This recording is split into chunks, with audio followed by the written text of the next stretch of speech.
خدا جو لوگوں کو متوجہ کرتا ہے کہ جس طرح سے جو لوگ سب کچھ کر رہے ہیں وہی ہم بھی کر رہے ہیں. سوچنے عمل کرنے اور خیال نیا پیش کرنے کے لیے غور و فکر کرنے کے لیے تو ناک پر بیٹھی تو مکھی نہیں اڑا سکتے. میں صرف یہ جانتا ہوں کہ میں کچھ نہیں جانتا. تو یہ خدا کیسے ہو سکتی؟ تم خود سوچو. جو سچا عالم ہوتا ہے جبھی تو وہ غور و فکر کرے گا. ہاں، جیسے جیسے وہ جانتا جاتا ہے ویسے ویسے اس کے اندر علم پیدا ہوتا ہے. جانے بغیر یہ جو لوگ تھوڑا سا پڑھ کر تھوڑا سا جان کر اکڑنے لگتے ہیں، مرنے کی بجائے اس مسئلے کو جان کر مرنا پسند کرتے. بسم اللہ الرحمن الرحیم. سر یہ ایک اٹل حقیقت ہے کہ قومیں سوچنے، تدبر اور غور و فکر سے بلندی کا مقام اور عروج حاصل کرتی ہیں، لیکن سر ہم سوچتے نہیں. قرآن میں بجا موجود ہے کہ تم سنتے کیوں نہیں، تم دیکھتے کیوں نہیں، تم سوچتے کیوں نہیں، تم تدبر کیوں نہیں کرتے، تم عقل سے کیوں نہیں کام لیتے. تو سر آج ہمارا جو موضوع ہے وہ یہی ہے کہ ہم سوچتے نہیں. تو آپ ہمیں بتائیے ہم کیوں نہیں سوچتے. لیکن ہم اس سے پہلے اس پروگرام کے نام کی اہمیت پہ بات کرنا چاہیں گے کہ یہ پروگرام ہم نے کیوں رکھا ہے، سوچنے کی بات اہمیت کا انتخاب عنوان کے طور پہ کیوں لیا ہے. تو میں سب سے پہلے آپ سے ہی گزارش کروں گا کہ آپ اس پہ کچھ روشنی ڈالیں. بہت شکریہ عامر. سوچنے کی بات یہ ہے کہ ہم سوچتے کیوں نہیں. اور جیسا کہ آپ نے فرمایا کہ پورے ملک میں اور بحیثیت مجموعی پوری قوم میں سوچنے کا عمل جو ہے وہ رک گیا ہے. لوگ سوچتے نہیں. تو کیوں سوچتے نہیں؟ اس کی وجہ یہ ہے کہ انسانی ذہن جو ہے نا وہ 3 قسموں کے ہیں. ایک ذہن وہ ہے جس کو ہم تقلیدی ذہن کہتے ہیں. یعنی تقلیدی ذہن وہ ہوتا ہے کہ جو سب کر رہے ہیں وہ میں بھی کروں، صحیح، اور اپنا کوئی الگ سے راستہ تلاش نہ کروں. ایک بھیڑ چال کی کیفیت. سب ایک ہی طرح سے سوچ رہے ہیں. انہوں نے اپنے باپ دادا کو بھی اسی طرح سوچتے ہوئے پایا. اپنے لیے کوئی نیا راستہ تلاش کرنے کی کوئی کوشش بھی نہیں ہوتی اور صلاحیت بھی نہیں ہوتی. یہ ذہن تقلیدی ذہن ہوتا ہے. ٹھیک، امیٹیٹو ذہن، نقل کرنا. اور دوسرے جو کچھ کر رہے ہیں ان کو دیکھ کر انہی جیسا کرنے کی کوشش کرنا. تو یہ تقلیدی ذہن ہے. اور جب کسی معاشرے پہ انحطاط، زوال مسلط ہوتا ہے تو عام طور پر تقلیدی ذہن کی کثرت ہو جاتی ہے. زیادہ تر لوگ، بلکہ لوگوں کی اکثریت جو ہے وہ تقلیدی ذہن ہی رکھتی ہے اور تقلیدی انداز ہی میں سوچتی ہے. اس سے بہتر ذہن جو ہے دوسرا وہ ہے تحقیقی ذہن. تحقیقی ذہن وہ ہوتا ہے جو موجود حقیقت کو کھوج کرید کر کے غور و فکر کر کے اس کی اصلیت کو تلاش کرنا اور اس کی حقیقت کو منکشف کرنا. یہ تحقیقی ذہن ہوتا ہے. تو ہمارے معاشرے میں تحقیقی ذہن کی بھی قلت ہے. یعنی ایسے اذہان بھی بہت کم ہیں کہ جو کسی حقیقت کی تلاش کریں، کھوج کرید کریں، اس کی صحت کو چیک کریں کہ یہ بات ٹھیک ہے یا نہیں ہے. ہم تک کوئی بات پہنچی ہے تو کیا یہ بات جو پہنچی یہ صحیح بھی ہے، یا ہم کاتا اور لیے دوڑی کے انداز میں اس کو اسی طرح قبول کر لیں جس طرح وہ بات ہم تک پہنچی ہے.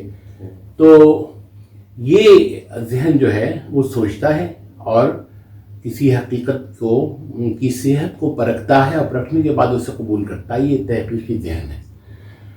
اور ذہن کی سب سے بہترین قسم جو ہے وہ ہے جس کو کہتے ہیں تخلیقی ذہن، کریٹو مائنڈ. کریٹو مائنڈ وہ ہے جو نئے خیالات تراشتا ہے، نیا راستہ جو ہے وہ ڈھونڈتا ہے، نئی بات کرتا ہے. ٹھیک ہے نا.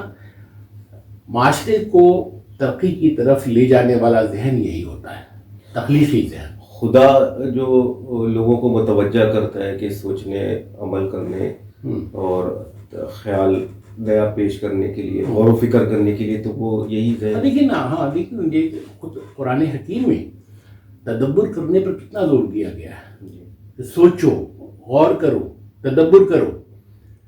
تو یہ تدبر کون کرتا ہے؟ انسان کا ذہن کرتا ہے نا.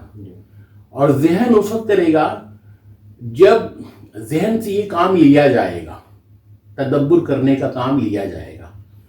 لیکن ہم تدبر نہیں کرتے. تو کیوں نہیں کرتے؟ اس لیے نہیں کرتے کہ ایک تو ذہن میں وہ صلاحیت نہیں ہے، کیونکہ زندگی جس طرح کی گزر رہی ہے ہماری، اس میں ہم بھیڑ چال میں چل رہے ہیں. جس طرح جو لوگ سب کچھ کر رہے ہیں وہی ہم بھی کر رہے ہیں. ٹھیک ہے نا. ہم رک کر ایک لمحے کو بھی نہیں سوچتے کہ ہم جو کچھ کر رہے ہیں وہ صحیح ہے یا نہیں صحیح ہے. ٹھیک ہے نا.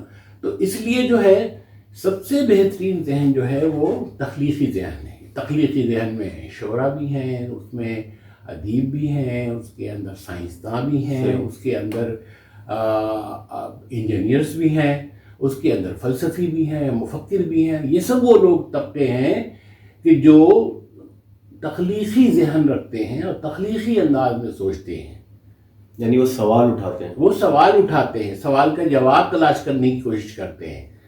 ہماری جو معلوم تاریخ ہے، اور جس میں ایک تاریخ وہ ہے جو الہامی کتابیں ہمیں بتاتی ہیں، ان میں بیک وقت تحقیقی اور تخلیقی ذہن جو ہے وہ حضرت ابراہیم علیہ السلام کا تھا. ٹھیک ہے نا. کہ جن کے ذہن میں سب سے پہلا سوال یہ پیدا ہوا کہ یہ جہان جو موجود ہے، یہ دنیا جو موجود ہے، اور میں جو موجود ہوں، تو میرا کوئی بنانے والا بھی تو ہے، میرا کوئی پیدا کرنے والا بھی تو ہوگا، کوئی اس کائنات کو چلانے والا بھی تو ہوگا. تو وہ کون ہے؟ تو جب ان کے ذہن میں یہ سوال اٹھا تو انہوں نے اس کی تحقیق شروع کی. یہ سورج ہے، شاید یہ چمکتا دمکتا جو سورج ہے، یہ بہت طاقتور ہے، اس میں بڑی حرارت ہے، شاید اسی نے ہمیں بنایا ہو، اسی نے پیدا کیا ہو. لیکن جب دیکھا کہ شام میں سورج غروب ہو گیا تو انہوں نے کہا کہ نہیں، یہ میرا خدا نہیں ہو سکتا، کیونکہ یہ ڈوب گیا. خدا پہ زوال نہیں آ سکتا، خدا زوال سے منزہ اور ماورا ہوگا. ٹھیک ہے نا. پھر ان چاند پہ اس طرح مختلف سفر کرتے کرتے، ذہنی سفر کرتے کرتے، تحقیقی ذہن سے کام کرتے کرتے، وہ پھر اس نتیجے پہ پہنچے کہ نہیں، ہمیں جو پیدا کرنے والا ہے، ہمیں اس کائنات جو چلانے والا ہے، وہ ماورائی قوت ہے کہ جو ہر شے میں موجود بھی ہے اور اپنا الگ وجود بھی رکھتا ہے. اس طرح سے وہ نبوت سے سرفراز کیے گئے. اور جب سرفراز کر دیے گئے تو پھر انہوں نے اسی تحقیقی اور تخلیقی ذہن سے کام لیا اور اپنی قوم کو سوچنے پر مجبور کیا. جب انہوں نے بتوں کی، جب وہ گئے ہوئے تھے تو انہوں نے بتوں کی ناک توڑ دی، ہاتھ توڑ دیا اس کو. ٹھیک نا. جب وہ لوگ واپس آئے انہوں نے پوچھا کہ ابراہیم یہ کیا ہے، یہ کس نے کیا؟ یہ تو تم ان سے پوچھ لو، تم تو ان کو خدا سمجھتے ہو، ان کی پرستش کرتے ہو، تو ان سے پوچھو تم. ٹھیک ہے نا. یعنی کس نے کیا؟ یہ تو اپنی ناک پر بیٹھی ہوئی مکھی نہیں اڑا سکتے، تو یہ خدا کیسے ہو سکتے؟ تم خود سوچو. انہیں سوچنے کو انہوں نے مجبور کیا. ٹھیک ہے. تو اسی طرح جتنے انبیاء جو آتے گئے، تو اپنے انبیاء کا بھی ایک ہی کام تھا کہ لوگوں کو سوچنے پر مجبور کر کے اپنے خالق اور اپنے مالک تک پہنچانا. ٹھیک ہے نا. کہ اس کو پہچانو جس نے تمہیں پیدا کیا ہے. تو توحید جو ہے وہ تمام انبیاء کا جو تعلیمات تھیں ان کا مرکز ہے نا، مرکزی اہمیت رکھتا ہے کہ وہ خدا جو موجود ہے مگر دکھائی نہیں دیتا، نظر نہیں آتا. ٹھیک ہے نا. اس تک پہنچنا. تو وہ کس طرح پہنچ سکتا ہے؟ تدبر کر کے، غور کر کے، سوچ کر کے. ٹھیک ہے نا. پھر اس کے بعد سقراط یونانی، جس کے بارے میں ایک بہت سے لوگ یہ سمجھتے ہیں کہ وہ شاید نبی تھے. ٹھیک ہے نا. تو بہرحال نبی ہوں یا نہ ہوں، لیکن انہوں نے بھی ایک کام یہی کیا کہ وہ سوال کرتے تھے، صداقت کیا ہے، حسن کیا ہے. ٹھیک ہے نا. اور یہ کہتے تھے کہ میں کچھ نہیں جانتا، میں صرف یہ جانتا ہوں کہ میں کچھ نہیں جانتا. اور مجھ میں اور دوسروں میں فرق یہ ہے کہ دوسرے یہ بھی نہیں جانتے کہ وہ کچھ نہیں جانتے. یہ سقراط. اور بڑے آدمی کی سر یہ بھی بات ہے کہ بہت کچھ جاننے کے بعد بھی وہ کہتا ہے کہ میں کچھ نہیں جانتا. ہاں، وہ عجز ہے نا، عجز ہے. وہ عجز یہ ہے کہ آدمی جتنا جان لیتا ہے اس کے بعد اتنی ہی زیادہ اہمیت اور احساس اس کے اندر یہ پیدا ہوتا ہے کہ میں سب کچھ نہیں جان سکتا، اور جتنا میں جانتا ہوں وہ بہت تھوڑا جانتا ہوں، بہت کم جانتا ہوں. اور حقائق کا سمندر ہم اس سے زیادہ بلند ہیں. یعنی ایک بڑے سائنسدان نے یہی کہا نا، جب اس نے 100 سے زیادہ چیزیں ایجاد کر لی تو اس نے کہا کہ میں نے گو کہ اتنی زیادہ چیزیں ایجاد کر لی ہیں، لیکن اب بھی میں اپنے آپ کو اس چھوٹے سے بچے کی طرح سمجھتا ہوں جو سمندر کے کنارے ریت پر گھروندے بنا رہا ہے، اور اس کے سامنے حقائق کا لامحدود سمندر جو ہے وہ بکھرا ہوا ہے جس سے وہ واقف ہی نہیں ہے. تو جو سچا عالم ہوتا ہے، جو سچا اسکالر ہوتا ہے، جیسے جیسے وہ جانتا جاتا ہے ویسے ویسے اس کے اندر عجز پیدا ہوتا ہے لا علمی کا، کہ میں تو کچھ بھی نہیں جانتا، جو کچھ میں جانتا ہوں تو بہت تھوڑا ہے، بہت ہی کم ہے. اور یہی وجہ ہے کہ جاننے کا عمل ختم نہیں ہوتا، یعنی اس کی انسان سارا علم نہیں جان سکتا، تو جبھی تو وہ غور و فکر کرے گا اور سوچنے کی عمل کی طرف آئے گا، سوچے گا. اس کی تلاش ساری عمر جاری رہتی ہے. تو ہمارے جب مسلمانوں کا جب عروج تھا اور بڑے بڑے فلسفی تھنکرز رائٹرز پیدا ہو رہے تھے مسلمانوں میں، تو انہیں میں ایک ابو علی سینا بھی تھا. جی. تو جب ابو علی سینا کے وقت مرگ آیا، موت کا وقت آیا اور بستر مرگ پہ تھا وہ، تو اس کا ایک دوست اسے ملنے کے لیے آیا. اس نے کہا ابو علی سینا کیا حال ہے؟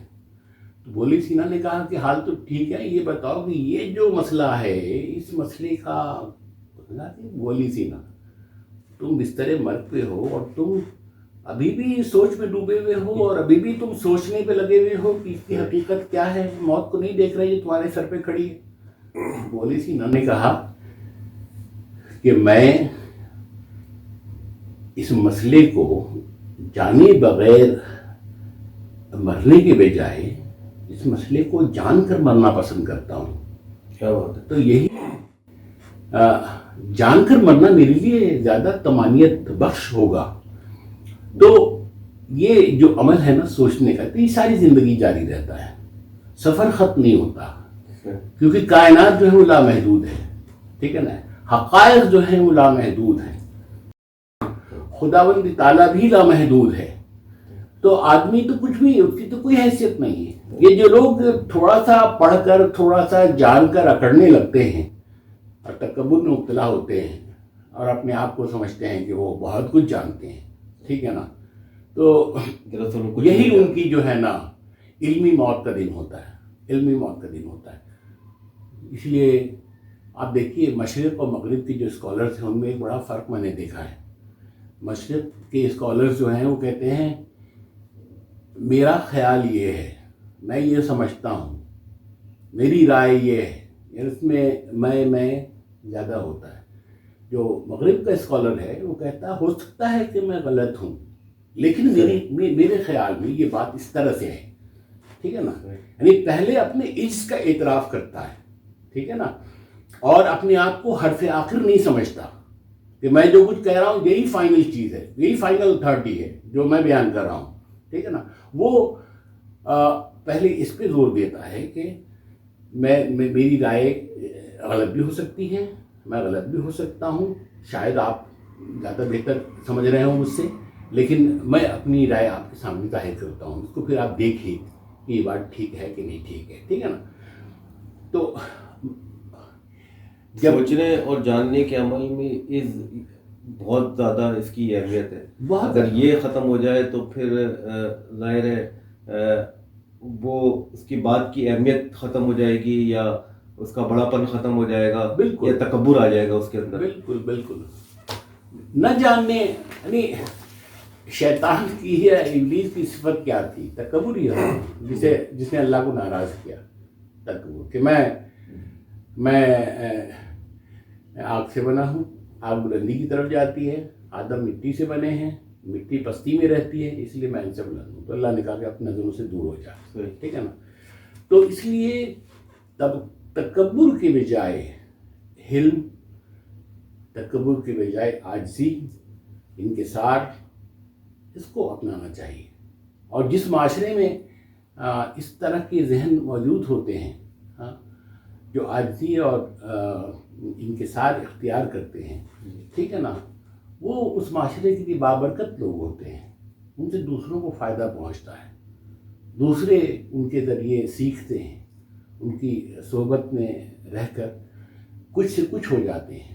تو اس لیے جو ہے سوچنے کی اہمیت جو ہے وہ بہت زیادہ ہے. یعنی سوچنے کی بات کی اہمیت پہ تخلیقی جو اس کا پہلا نقطہ، اس پہ ہم بات کر رہے ہیں. جی بالکل بالکل. تو اس لیے جو ہے نا یہ ہمیں سوچنا چاہیے کہ دیکھیے سوچنے کے لیے کوئی وقت مقرر نہیں ہوتا. سوچنا ایک ایسا عمل ہے کہ جو ہم خاموشی صرف سوچنے کے لیے خاموشی درکار ہے کہ میں خاموش رہوں اور سوچوں. ٹھیک ہے نا، ذہن کو سوچنے میں لگائے رکھوں. ٹھیک ہے نا، اور کوئی نہ کوئی مسئلہ سوچنے کے لیے مجھے درپیش ہو. تو ہم اگر برے ہیں، ہم اگر نالائق ہیں، ہم اگر انحطاط کا شکار ہیں تو ایسا کیوں ہے؟ اس پر سوچتا، اس کی وجوہ کیا ہو سکتی ہے. ٹھیک ہے نا. دیکھیے اس بات پہ لوگ غور نہیں کرتے کہ خیالات کہاں سے آتے ہیں. انسانی ذہن کے اندر خیالات کہاں سے آتے ہیں. ٹھیک ہے نا، ایک بڑا پراسرار عمل ہے. یہ آدمی جو سوچتا ہے تو وہ کیسے سوچتا ہے.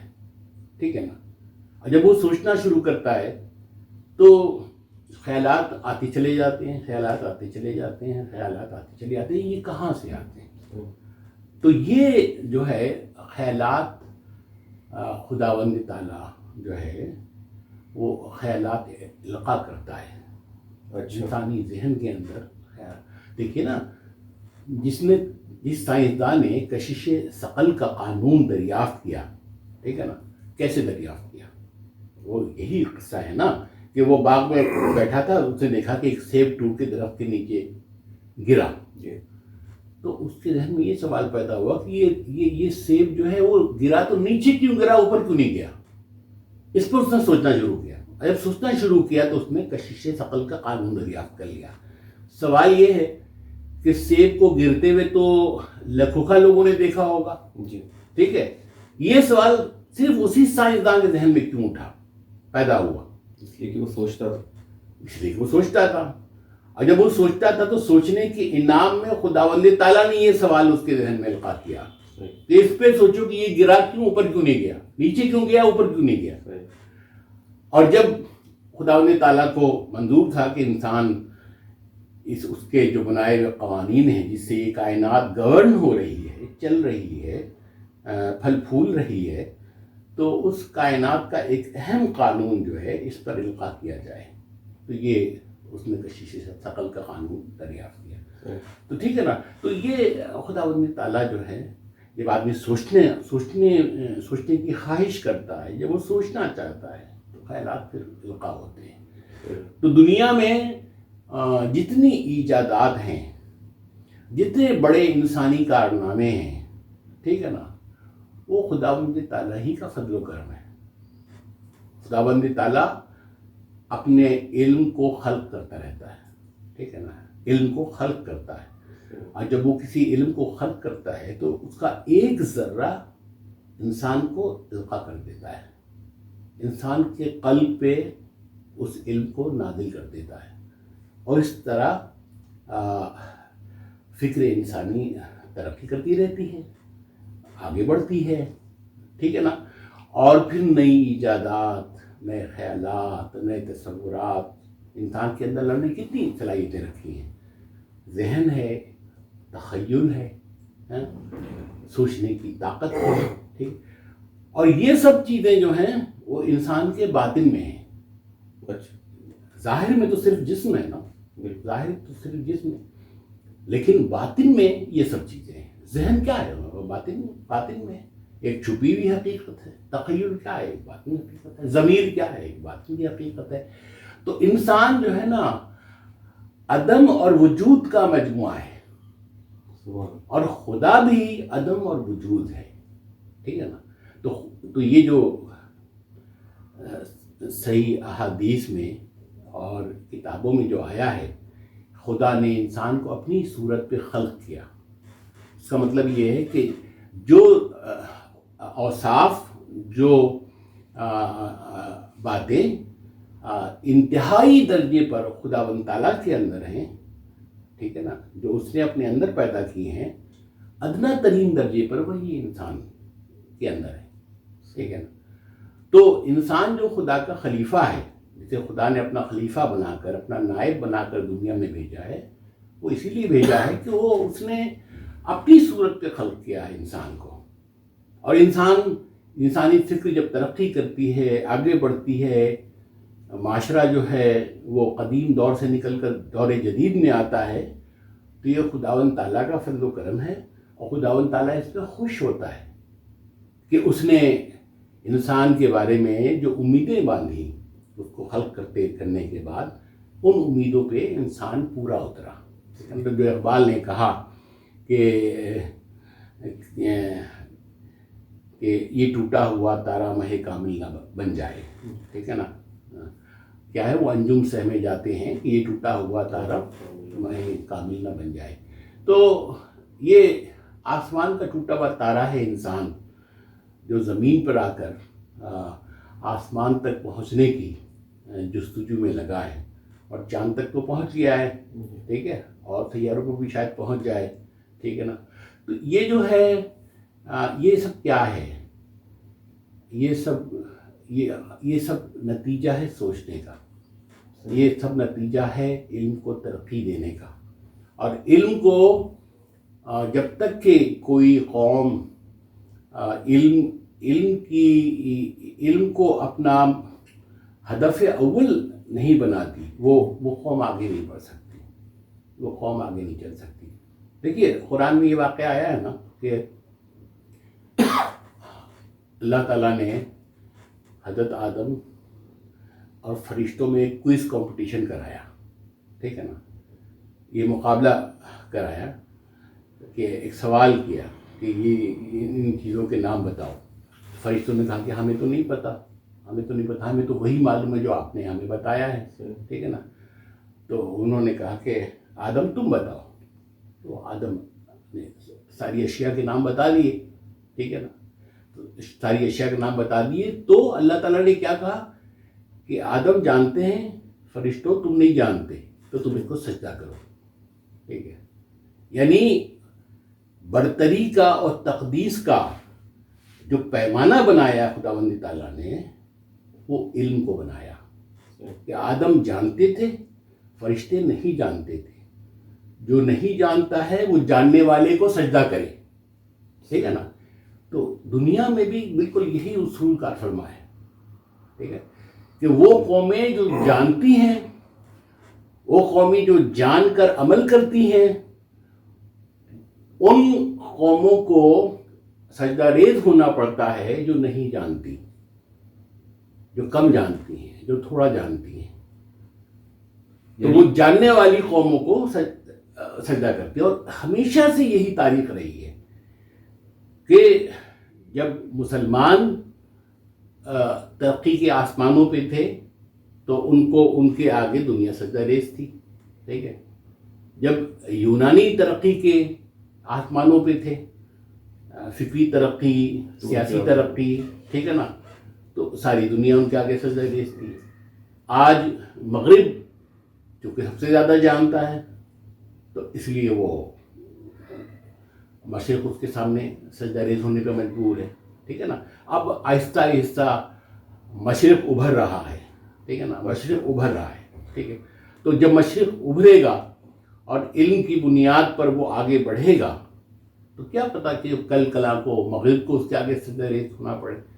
تو یہ علم، سوچنا، غور و فکر کرنا، ٹھیک ہے نا، اپنی حالت پر گریہ کرنے کے بجائے اپنی حالت پر غور کرنا۔ ہم تو صرف ایک کام کرتے ہیں نا کہ اپنے آپ کو لان تان کرتے رہتے ہیں، اپنے آپ کو برا بھلا کرتے رہتے ہیں، اپنے اندر سارے نقائص ڈھونڈتے اور تلاش کرتے رہتے ہیں، ٹھیک ہے نا۔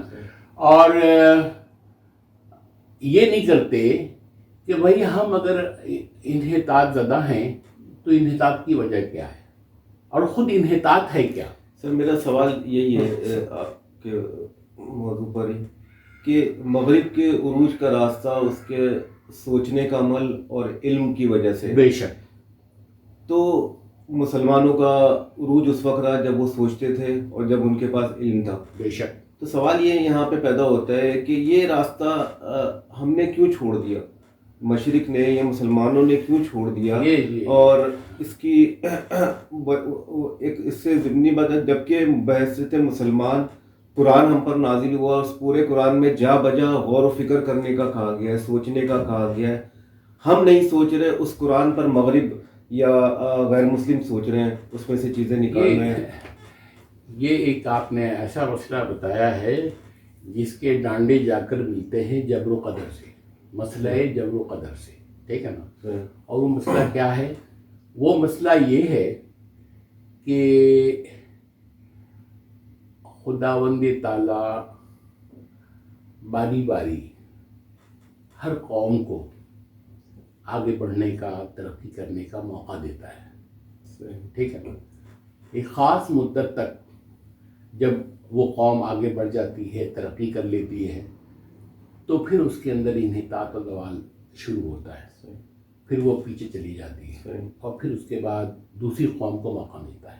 قرآن میں اس کا ذکر ہے کہ ہم زمانے کو لوگوں کے درمیان، قوموں کے درمیان گردش دیتے رہتے ہیں تاکہ ہم بدتر کی جگہ بہتر لا سکیں. تو آپ یہ دیکھیے کہ دنیا میں ہمیشہ سے کسی ایک قوم کی برتری، غلبہ اور سبقت نہیں رہی ہے. ہر قوم ابھرتی ہے، ٹھیک ہے، چند صدیوں تک ترقی کے آسمانوں تک پہنچتی ہے، اور اس کا پھر آہستہ آہستہ ایک زوال ہے. اشپنگلن نے ایک بڑا فلسفی ہے، اس نے کہا کہ قوموں کی مثال جو ہے وہ درختوں کی طرح ہوتی ہے، ٹھیک ہے نا. جس طرح ایک درخت اگتا ہے پودے کی شکل میں، پھر آہستہ آہستہ وہ درخت بنتا ہے، اس پر ایک بہار آتی ہے، لہلہاتا ہے، ٹھیک ہے، پھر اس کے بعد آہستہ اس پر خزاں طاری ہونے لگتی ہے، اور طاری ہونے کے بعد آہستہ آہستہ اس کے پتے سوکھنے لگتے ہیں، اس کی ٹہنیاں کمزور پڑتی ہیں، اور پھر ایک وقت آتا ہے کہ وہ درخت گر جاتا ہے. تو اس نے کہا کہ بالکل ایسی مثال جو ہے نا انسان قوموں کی ہے. قومیں بھی جو ہیں ابھرتی ہیں، ترقی کرتی ہیں، آگے بڑھتی ہیں، چھا جاتی ہیں، اس کے بعد پھر زوال ہے. برطانیہ، یعنی اس کے بارے میں یہ مشہور تھا برطانیہ کے بارے میں کہ سورج غروب نہیں ہوتا اس کی سلطنت پر، ٹھیک ہے نا، سورج غروب نہیں ہوتا. لیکن دوسری جنگ عظیم کے بعد دیکھیے وہ برطانیہ کس طرح سکڑنے لگا اور ساری نوآبادیات سے نکلنے کا مجبور ہوا، اور اب وہ اپنے ایک جزیرے میں قید ہے، ٹھیک ہے، جزیرے سے باہر کچھ بھی نہیں ہے، امریکہ کا حلیف ہے، ٹھیک ہے نا. تو اسی طرح امریکہ کا ایک عروج رہا، اور اب دیکھیے کہ امریکہ کے جو حالات ہیں بتانے کا آہستہ آہستہ وہ پھر پیچھے ہٹ رہا ہے. تو یہ خداوند تعالیٰ کا اپنا اپنی اسکیم ہے اور ایک منصوبہ ہے، اس کے تحت یہ سب کچھ ہو رہا ہے. اس منصوبے اور اسکیم کے تحت آپ کے بیان کے مطابق یہ تو باری لگی ہوئی ہے. جی، باری لگی ہوئی، لیکن اس باری میں اگلی باری ضروری تو نہیں ہے کہ وہ مسلمانی کی باری ہو، یہ تو اس قوم کی باری ہوگی جس کے بارے میں ہم یہ کہہ سکتے ہیں کہ وہ بنیادی اخلاقیات میں بلند ہو، یعنی وہ تقاضے پوری کر رہے ہو، غور و فکر کے، سوچ کے، اور جو خدا کی اسکیم میں پر پورا اتر رہا ہو. تو اس پر آپ کیا کہیں گے؟ دیکھیے مسلمانوں کی باری ہے یا کوئی اور قوم ہو رہی ہے؟ علم اور اخلاق کا چولی دامن کا ساتھ ہے. جو قومیں علمی طور پر آگے بڑھتی ہیں نا، اخلاقی طور پر بھی اچھی ہوتی ہے، اخلاقی طور پر بھی اچھی ہوتی ہے. اب ہم مسلمانوں کا حال یہ ہے کہ ہم علم میں بھی پیچھے ہیں، اخلاق میں بھی پیچھے ہیں، ٹھیک ہے. تو پہلی ضرورت تو یہ کہ ہمارا اخلاق بہتر ہو، اور ہمارا اخلاق بہتر اس وقت ہوگا جب ہم جانیں گے، ہم یہ جانیں گے کہ اخلاق کیوں ضروری ہے، با اخلاق ہونا کیوں ضروری ہے، اخلاقی طور پر ترقی کرنا کیوں ضروری ہے، ٹھیک ہے. تو اب یہ ہے کہ یہ بالکل ایک الگ موضوع ہے جس پر ہم کسی الگ پروگرام میں بات کریں گے، ٹھیک ہے نا. اب اس میں جو گفتگو ہم نے کی ہے، اس میں اگر کوئی بات رہتی ہے تو آپ بتائیے. تو ہم بحیثیت قوم اس سوچنے کی طرف کس طرح آ سکتے ہیں اور ہمارا پروگرام بھی ہے جو کہ ہمارا مقصد ہی یہی ہے کہ سوچنے پر لوگوں کو مجبور کرنا یا متوجہ کرنا کہ لوگ اس طرف آئیں، اور بکھرے پڑے موضوعات ہیں، سوالات ہیں جن پر غور و فکر کرنا چاہیے. تو یہ کام جو ہے نا، یہ کام ہمارے دانشوروں کا ہے، یہ کام ہمارے اساتذہ کا ہے، ٹھیک ہے نا، یہ کام ہمارے معلمین کا ہے، علماء کرام کا ہے، کہ وہ قوم کو سوچنے کی طرف لے کر آئیں اور لوگوں کے ذہنوں میں نئے نئے سوالات ڈالیں تاکہ لوگ بھی سوچیں اس پر، ٹھیک ہے نا. یہ ان کی ذمہ داری ہے. اور جب قوم کے اندر ایسے معلمین پیدا ہو جائیں گے، ایسے اساتذہ پیدا ہو جائیں گے، ایسے مفکر پیدا ہو جائیں گے، دانشور پیدا ہو جائیں گے جو قوم کو سوچنے کی دعوت دیں، سوچنے کی طرف متوجہ کریں، تو پھر انشاءاللہ تعالی ہم علمی طور پر بھی آگے بڑھیں گے اور فکری طور پر بھی آگے بڑھیں گے، اخلاقی طور پر بھی ہم آگے بڑھیں گے، اور میں اس سے مایوس نہیں ہوں. بہت شکریہ سر آپ کا. ہم انشاءاللہ پھر اگلے کسی پروگرام میں مزید کسی نئے سوال کے ساتھ اور نئے عنوان کے ساتھ سوچنے کی بات یہ میں بات کریں گے. دھنک چینل پہ انشاءاللہ ہم اسی طرح کے پروگرام اور موضوعات پر گفتگو کرتے رہیں گے. ایک دفعہ پھر آپ کا بہت شکریہ. جزاک اللہ، بہت شکریہ.